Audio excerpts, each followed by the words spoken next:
नमस्कार दोस्तों आज हम लोग ये समझने की कोशिश करेंगे कि रिलीजन और स्पिरिचुअलिटी में क्या डिफरेंस है।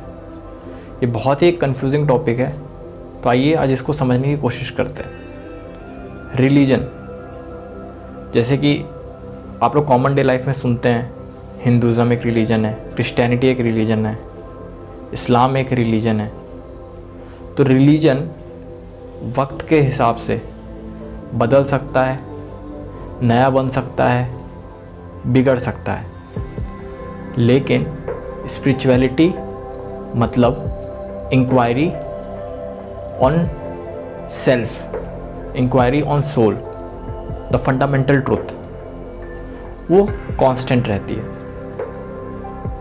अगर रिलीजन का एंड गोल स्पिरिचुअलिटी है, मतलब सेल्फ इंक्वायरी, तो इंसान ट्रुथ को रियलाइज करता है, विच इज़ वेरी गुड।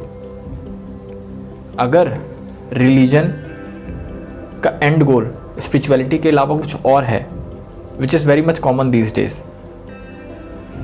तो फिर सुपरस्टिशन क्रिएट हो सकता है, कन्फ्यूज़न क्रिएट हो सकता है, कॉन्फ्लिक्ट हो सकता है। थोड़ा और अगर हम लोग डीपली समझने की कोशिश करें तो इसको हम लोग ऐसे समझ सकते हैं कि जैसे एक रिलीजन है,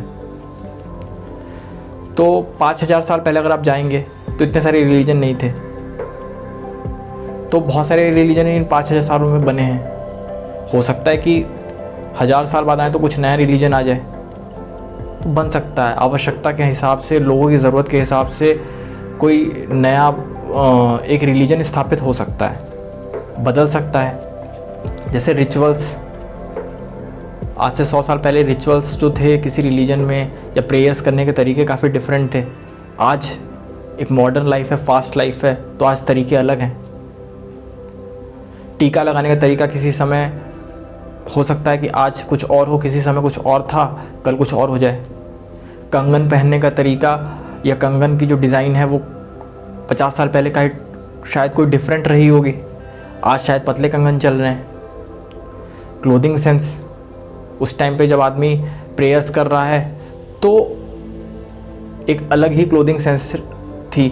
आज के टाइम की मॉडर्न जो क्लोथिंग सेंस है, लोग वो अडॉप्ट कर रहे हैं। कल को हो सकता है कुछ क्लोथिंग सेंस डिफरेंट हो जाए, तो प्रेयर्स के टाइम डिफरेंट लोग क्लोथिंग सेंस पे चले जाएं, बिगड़ सकता है। जब रिलीजन कोई फॉर्म हुआ हो तो उसके कुछ बेसिक रूल्स जो सोसाइटी में उस टाइम पे एप्लीकेबल थे, आज शायद वो चीज़ वैसे एप्लीकेबल नहीं है, या नई पीढ़ी उसको उस हिसाब से नहीं समझ रही है। तो रिलीजन बनता है, बदलता है, बिगड़ता है वक्त के हिसाब से। लेकिन स्पिरिचुअलिटी यानी फंडामेंटल ट्रूथ वो कांस्टेंट रहता है। तो उम्मीद करता हूँ आपको मेरा उत्तर पसंद आया होगा। जैसा भी हो कमेंट में ज़रूर मेंशन करें। धन्यवाद।